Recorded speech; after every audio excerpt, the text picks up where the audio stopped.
Hello, YouTube. This is Glenn, and I am back again. Make sure you hit your like and subscribe. We're doing good on our subscribers, so let's keep it going. And I thank each and every one of you from the bottom of my heart. I'm going to get right to it. The thing I want to talk about, I normally have a little script that I go by, but this time I'm not going to go by a script. I'm just going to wing it. Hopefully you like it, but it's still going to be about 8 to 10 minutes. That's all I normally do. But what we're going to talk about is the coon in the room. When I say coon in the room, first of all, let me say this. I don't know personally all the subscribers that I have, and I'm going to try to get to know each and every one of you if I can. And I don't know how many of my brothers are white or black or any other races. That's not really important. But I want you to know that I love everybody. I love my white brothers, my white sisters. I love all of y'all, just so I can let you know that. But I do speak from the truth, and I hope that you have an open mind when I say this.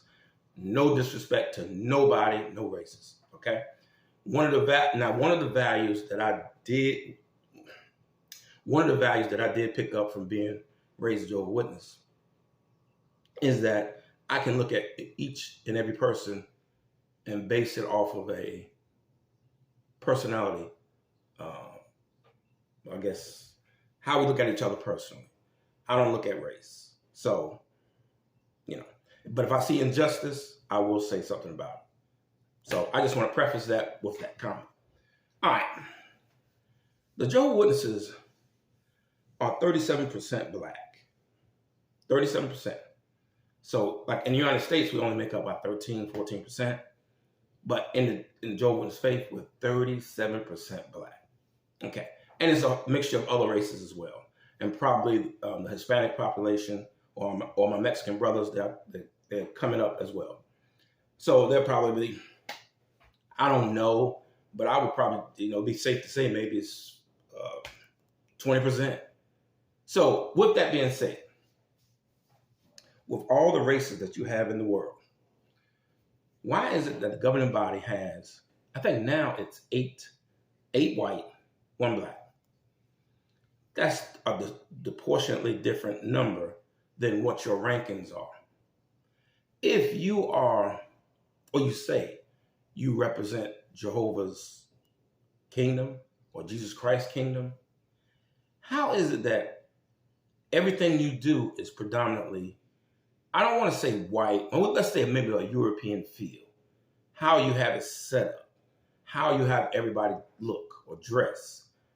Like in their videos, I'll give you an example. They meet a black person that has dreads. And then after so long, he studies, he cuts his dreads off, he has a clean shaven face. You have to look at it from a racial standpoint. You have to look at it and say, now, what was wrong with his dreads? What was wrong with his beard? Or let's say if it's a white person and they had a beard when they met him, and then maybe a month or two later, I guess after they studied, they cut it all off. You base that off of a personal preference, because if I'm not mistaken, I don't know if I think it's Russell that was first.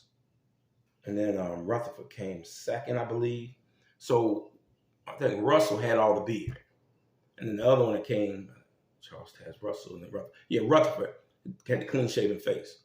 So why did they go to that? Why did they go to that look? They had that clean shaven, European standard look. Their music, you know what it is. Everything about them has no ethnic acceptance. We have Brazilian brothers. We have our Spanish brothers. We have our Canadian brothers. We have our Australian brothers. We have our not European, but you have our Swedish brothers. We have, Russian. We have Japan, Asian brothers, Middle Eastern. We have all of these diversity within the organization. Why is it not shown within the governing body? Have you ever thought about that? I know being a black person, when I used to look at the watchtowers, and I was like, man, Jesus, in the Bible, when it describes Jesus, it says that I think he had hair of wool or something like wool, and his skin was like burnt copper. This don't look nothing like him. Now, if you're supposed to be so different from the world, why didn't you give a true depiction of Jesus Christ? When you talk about all the angels, when you draw your illustrations, now when you draw your illustrations about the paradise, you have a mixture of races. But when you do your depiction of the angels, they're all white. Or they look white. They're like tan, George Hamilton style. But I'm just wondering, and I know people that are non-white in the Jehovah's Witness faith have always, it bothered them, but nobody says anything. So why don't you say something? What's wrong with saying something? If this religious organization is supposed to be basically Jehovah's kingdom here on earth, then you need to display it, and they don't. That always bothered me.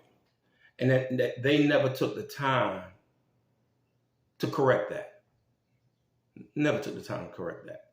Someone, I think it was Coach D, I think that's her name, she described something about Zipporah. Zipporah was from Ethiopia.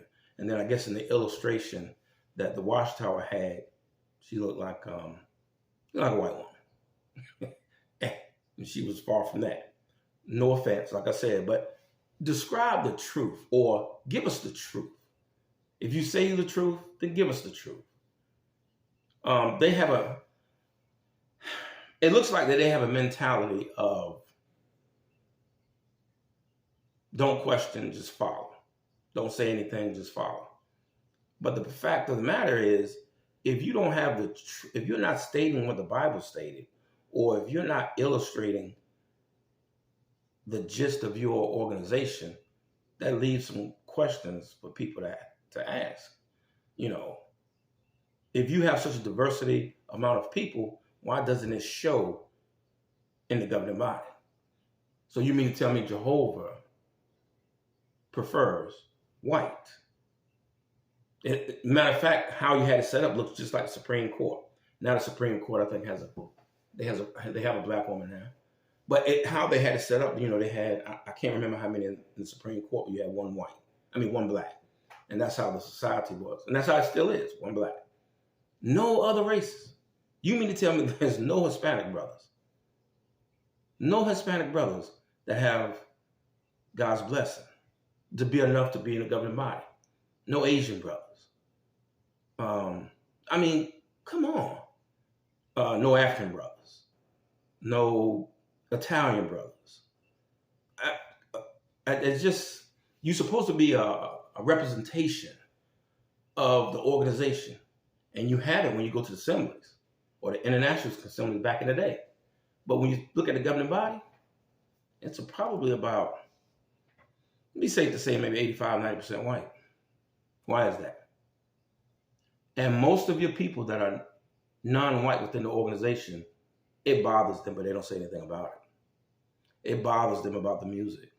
It bothers them about, like, if you have a gathering, or they call them, they're gatherings. I remember I used to be a DJ for a bunch of gatherings. And a lot of people were very careful in what they said to me. But I remember going to one gathering. It was in Snow Hill, North Carolina. I would never forget it. And the people that were performing before I set my equipment up, they did a little folklore music and a little rock music. It was okay. And then we set up, of course, Bobby Brown was out, so it was like My Prerogative, New Edition, things, Janet Jackson Control, things like that we were going to play at the, for people to start dancing.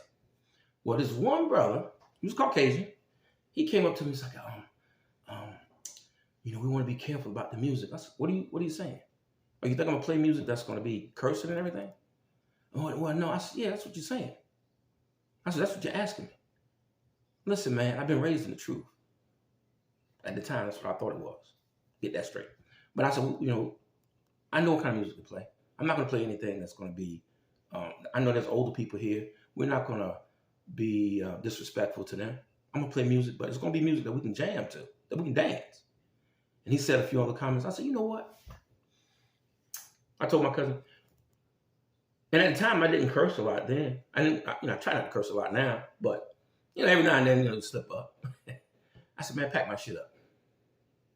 And we wrapped our stuff up and we just walked out. And the guy saw me at the assembly. What was his name? I think it was Nichols. Yeah, I think it was Nichols. He came up to me and was like, I said, man, look, get out of my face, bro. I don't care who you are. Just get out of my face. I don't want to hear it. Because I felt the tension, and it was racially. I know it was. Why were you going to ask me what kind of music I'm going to play? I know. I was like that far from being a ministerial servant. So you think at that particular time, I thought that was such a high esteem. So do you think I was going to mess that up? Please, man, get out of my face. So that's an uneasy topic within the organization that people don't talk about. And that's just something that I just wonder, did it cross your mind? If you truly have the hand of God on you, then you will be fully represented. When I look at the governing body, I would like to see a rainbow coalition. And they don't have that.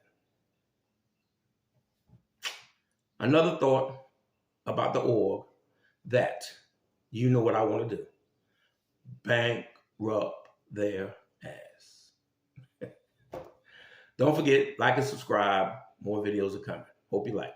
Peace.